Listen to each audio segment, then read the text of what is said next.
कहानी समय का रहस्यमय पहिया। समयपुर नाम का एक बहुत ही सुंदर गांव था, जहां सब कुछ ठीक चल रहा था।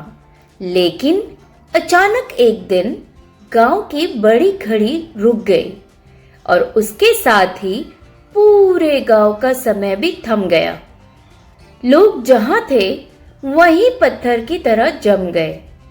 सिर्फ नन्हा अद्विक ही बच गया था, क्योंकि वह उस समय अपनी जादुई गुल्लक से खेल रहा था।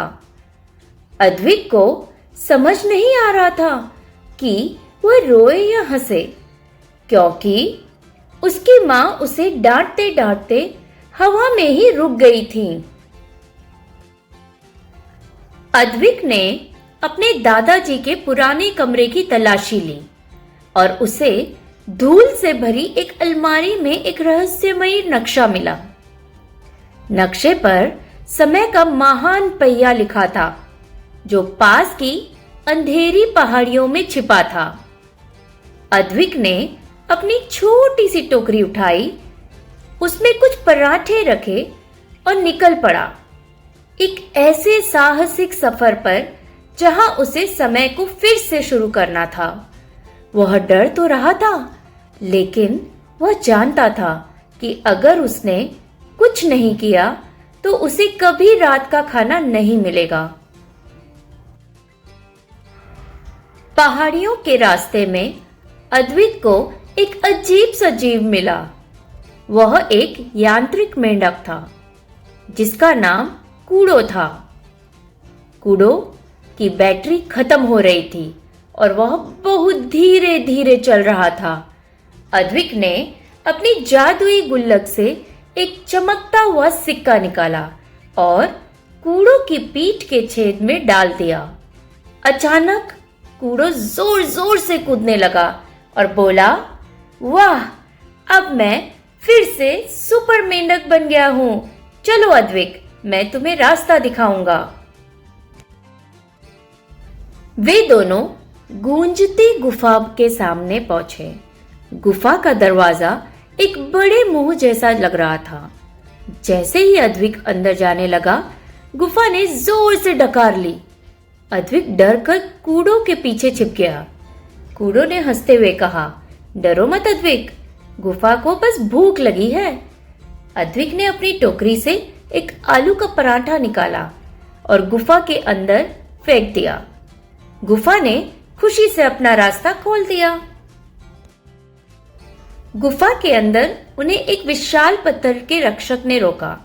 रक्षक ने गंभीर आवाज में कहा, तुम्हें आगे बढ़ने के लिए मेरी पहेली सुलझानी होगी। वह क्या है जो सुबह 4 पैरों पर, दोपहर को 2 पैरों पर और शाम को 3 पैरों पर चलता है? अद्विक सोच में पड़ गया। तभी कूड़ो ने अद्विक के कान में कुछ फुसफुसाया। अद्विक मुस्कुराया और बोला, वह इंसान है।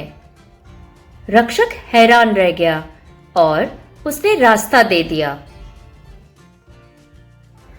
आगे बढ़ते हुए अद्विक का पैर फिसल गया और वह एक पीले रंग के चिपचिपे दलदल में गिर गया। यह दलदल नीली शहद की तरह था। अद्विक जितना बाहर निकलने की कोशिश करता, उतना ही उसमें फंसता जाता। वह बिल्कुल एक नीले भूत जैसा दिखने लगा था। अद्विक चिल्लाया, कूड़ो, मदद करो, मैं यहां मिठाई बन रहा हूं। उसकी हालत देखकर कूड़ो अपनी हंसी नहीं रोक पा रहा था।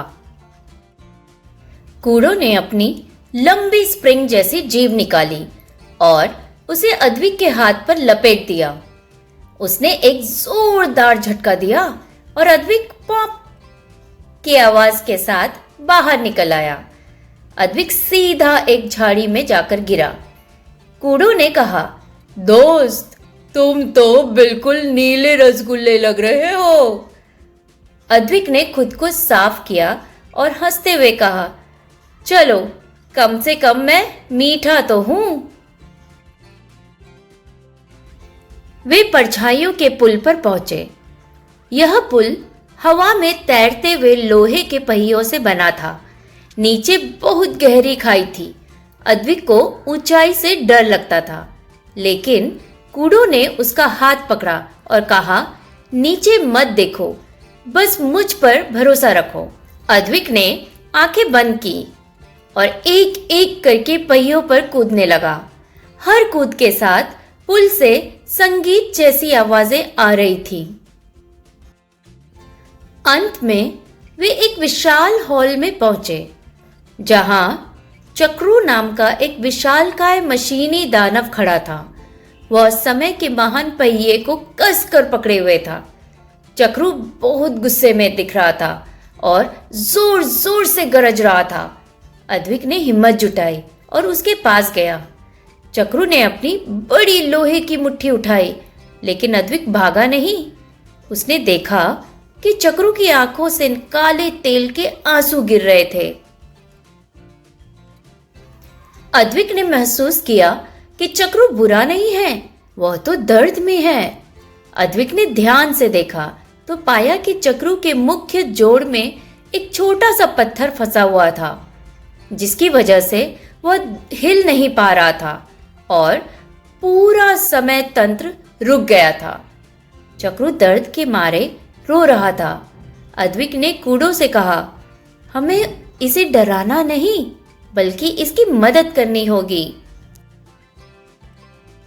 अचानक समयपुर गांव में सब कुछ चलने लगा।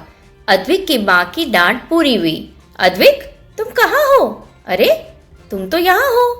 अद्विक और कूडो वापस गांव लौट आए। अद्विक ने सीखा कि बड़ी से बड़ी मुश्किल को ताकत से नहीं, बल्कि समझदारी और दयालुता से हल किया जा सकता है। अब समयपुर की घड़ी कभी नहीं रुकती, क्योंकि अद्विक और उसका दोस्त कूडो हमेशा उसका ख्याल रखते हैं। ऐसे ही और कहानियां सुनने के लिए मेरे चैनल को लाइक, शेयर और सब्सक्राइब कीजिए। Thank you. धन्यवाद।